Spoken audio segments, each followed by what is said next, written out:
Hello friends, our today's session or today's topic is on signal system and basically property of linear convolution, second chapter of subject SS signal and system. So now in this different properties are there. So they are the property of the linear convolutions are the cumulative properties, associative properties and distributive properties. Okay, so basic funda of commutative, associative and distributive basic maths we know. So by meaning what is a commutative, associative and distributive. So now let's apply to the linear convolution. अब ये हम linear convolution में apply करते हैं. So first of is commutative property. तो उसका statement क्या है? तो इस state the linear convolution is commutative operation. That means x n into h n equal to x n into h n into x n. Okay, तो ये यहाँ से यहाँ जाएगा और ये यहाँ से हो जाएगा और दोनों की वैल्यू रिमेन्स सेम. जो हम फंडामेंटली हमें पता है कि भाई ये प्रॉपर्टी है.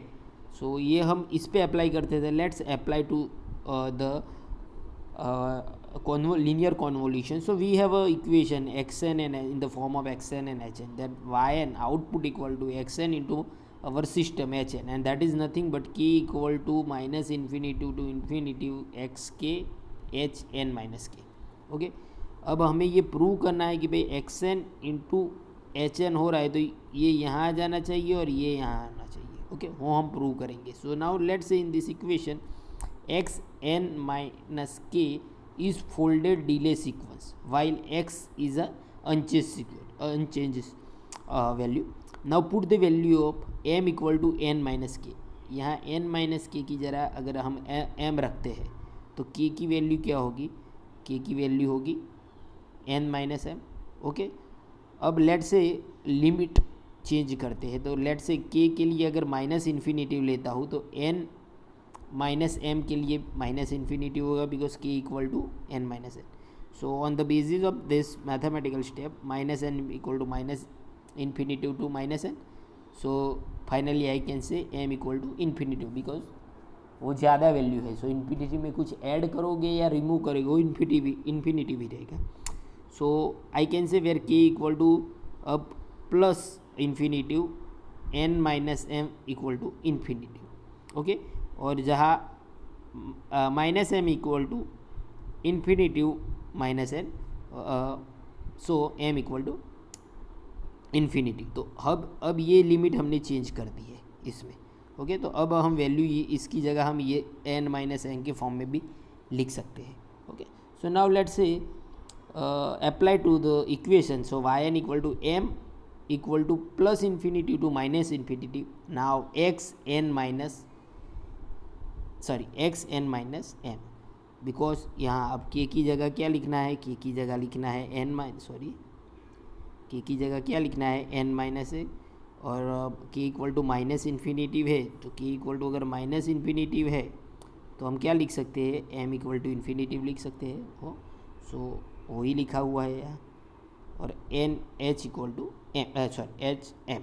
Okay, so same thing we can say but limit is here and our equation is somewhat changed. Okay, so now finally I can write this equation. Okay, now in equation this m is a dummy variable. Okay, so it can be replaced by any other variable. So replacing m by the way वो भी एक variable ही है m. Okay, सो k की जगह अगर हम उसे change करते हैं सो finally I can put this value n minus के एच के. ओके, सो ये हमारा स्टैंडर्ड इक्वेशन आ गया. हमने खाली वैल्यू चेंज की है and that is this. So finally we can say ये प्रॉपर्टी एप्लीकेबल इस तरह होती है in linear convolution. Okay, so this is the commutative property and then we have a associative property. So by statement we know that xn into hn, so in bracket xn into hn into H two is nothing but दोनों के साथ multiply होगा ये, तो वही output मिल रहा है हमें. ओके, ओके, तो ये इस तरह आ जाएगा और ये बाहर निकल जाएगा. Okay, so now we know that star indicate the convolution operation. Even convolution operation indicate the until input applies to the linear time invariant system. So now let's say consider the left hand side. ये वाला portion अगर consider करते तो ये रहे. So let's say वो हमारा, इसे हम बोलते हैं output. Okay, in the form of sum y. Okay, so there are two convolution operation. The bracket terms indicate that xn and h1n. Okay, let us the output is y1. इसको हम y1 बोलते हैं. Okay, एक indicator. So I can right y. अब इसमें मैं ये लिख सकता हूँ. अब अगर मैं इसे y1 कह दूँ, मीन्स y1n कह दूँ, तो yn equal to y1n into h2n हो जाएगा. Okay, so the convolution of basically ये y1n क्या है, तो वो है xn into h1n, that indicate by this. Okay, so let's apply to the by some blocking way, block diagram. So we can write this equation. So output be like this.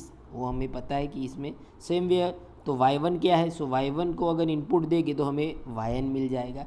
So finally ये step मैं इस तरह लिख सकता हूँ. Okay, okay, so if you remember the control engineering block methodology. Okay, so now from that I can directly write this equation. Okay, because is a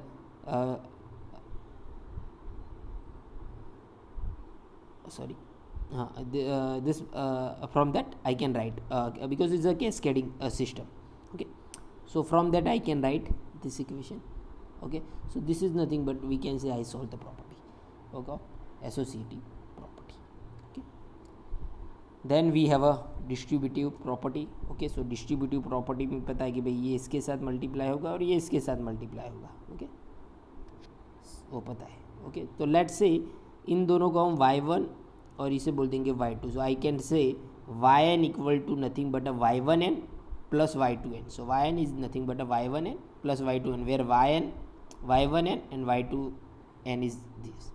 Okay, so I can write in the form of this. So this is my y1 and this is my y2, and so finally summation of that is my output, master output. Okay, so these three are the basic property of convolution. Then we have some impulse response interaction system. Okay, that basic idea about this we have already gone through. Okay, so the type of interconnection हमारे पास system का connection कौन कौन से होते हैं. One is a cascaded system में series connection में भी दर. Then we have a parallel connection and another is a interconnection system. Okay, so now for the linear convolution system, okay, we have to apply. So same phenomena general में जो system के लिए हम apply करते हैं वही applicable यहाँ है. सो आई कैन राइट xn. अगर कोई सिस्टम के साथ मल्टीप्लाई हो रहा है t1 एंड t2 के साथ, so I can directly write t1 t2 and जो मेरा इनपुट हो रहा है वो, सो ये मेरा आउटपुट हो गया t1 t2 इन ब्रैकेट जो मेरा इनपुट मल्टीप्लाई हो रहा है xn. ओके, वेयर इसको अगर सिंप्लीफाई करना हो तो we can again simplify that. मेरा जो y1 आ रहा है वो क्या है, t सिस्टम के साथ इनपुट मल्टीप्लाई हो रहा है t1 xn. Same way, so finally yn equal to t1 t2 because ये t2 के साथ भी मल्टीप्लाई हो रहा है. तो finally I can write the things. Okay, then we by block diagram this is the indication we can say. Same way for the parallel operation you can see here. Parallel में क्या होता है, इन दोनों का अब सम हो जाएगा. यहाँ मल्टीप्लिकेशन हो रहा था, यहाँ सम हो रहा है.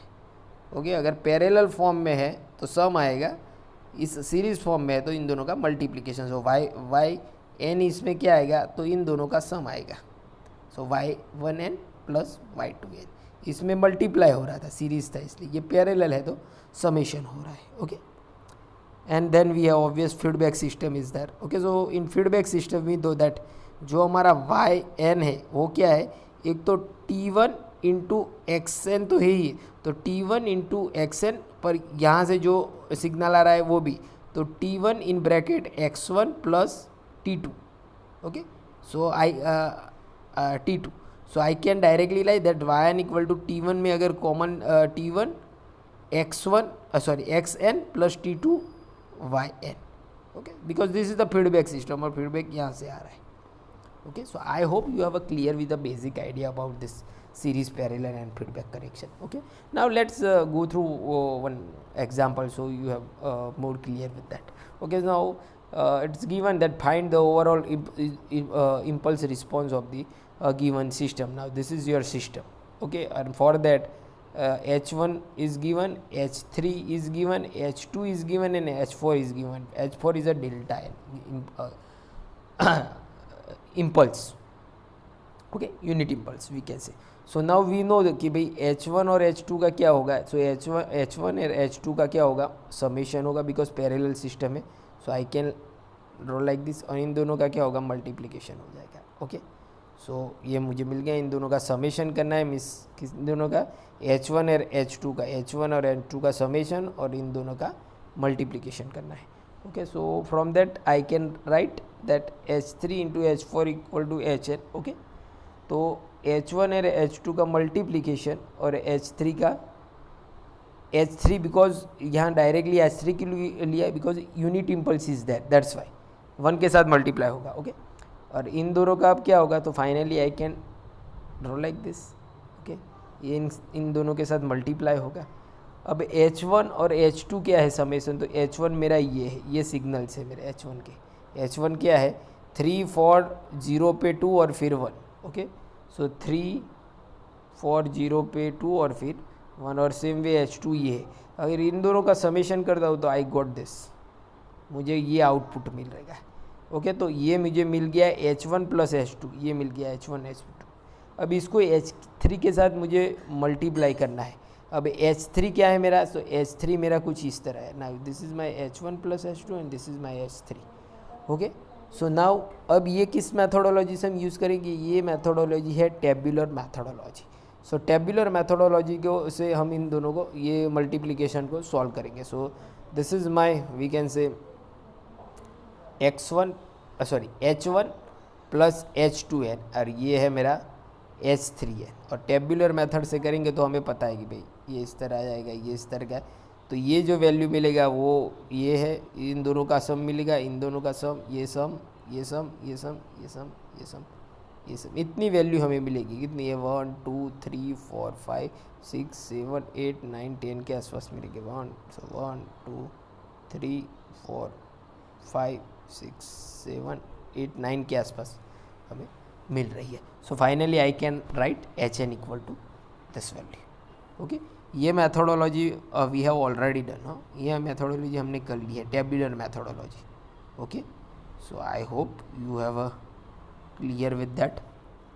Okay, so now another example is here. So for the given LTI linear time invariant system, okay, so where h1t equal to h2t equal to दिया हुआ है 5 डेल्टा t और h3 and h4 unit ut दे दिया. ut means unit signal, unit response, that value basically 1 ही होती है, unit है तो. सो और this is your system. Okay, so from that you can directly लिख सकते हो कि भाई h2 और h3 का तो मल्टीप्लिकेशन होगा. ओके, सो h2 और h3 का तो मल्टीप्लिकेशन होगा. Let's say it indicate bye h1 h dash t. Okay, so finally ये हम बना सकते हैं इन दोनों का मल्टीप्लिकेशन करके. ये अब इन दोनों का क्या होगा, इन दोनों का सम हो जाएगा, तो इन दोनों का सम हो गया. Okay, so finally I have this. और फिर क्या होगा, इन दोनों का मीन्स ये जो वैल्यू और ये जो वैल्यू, इन दोनों का मल्टीप्लिकेशन हो रहा है. So finally h triple dash equal to h1t into h double dash t. Okay, so finally I have this equation. Okay, now put the value in this equation. क्या दिया हुआ है हमें, तो भाई h1 दे दिया है और h2 दे दिया है, h3 भी दे दिया है और h4 भी दे दिया है. ये दोनों वैल्यू है 5 डेल्टा t एंड उसका मल्टीप्लिकेशन होगा यूनिट के साथ, तो 5 डेल्टा t ही आएगा ऑब्वियस, बिकॉज यूनिट के साथ, यूनिट यानी 1 के साथ मल्टीप्लिकेशन हो रहा है. ओके, सो सेम थिंग अगर आप अप्लाई कर रहे हो 5 डेल्टा टी यू टी, तो 5 यू टी हो जाएगा, डेल्टा टी यूनिट रिस्पॉन्स है. Okay, same way this is the thing and finally we have this and finally we have h t. Okay, so finally this value that we have. Okay, so I hope you have clear with this example. Okay, so lastly you have a question, explain the property of linear convolution and explain the type of interconnection. Okay, so here I just end this session. Thank you. Sorry, thank you very much.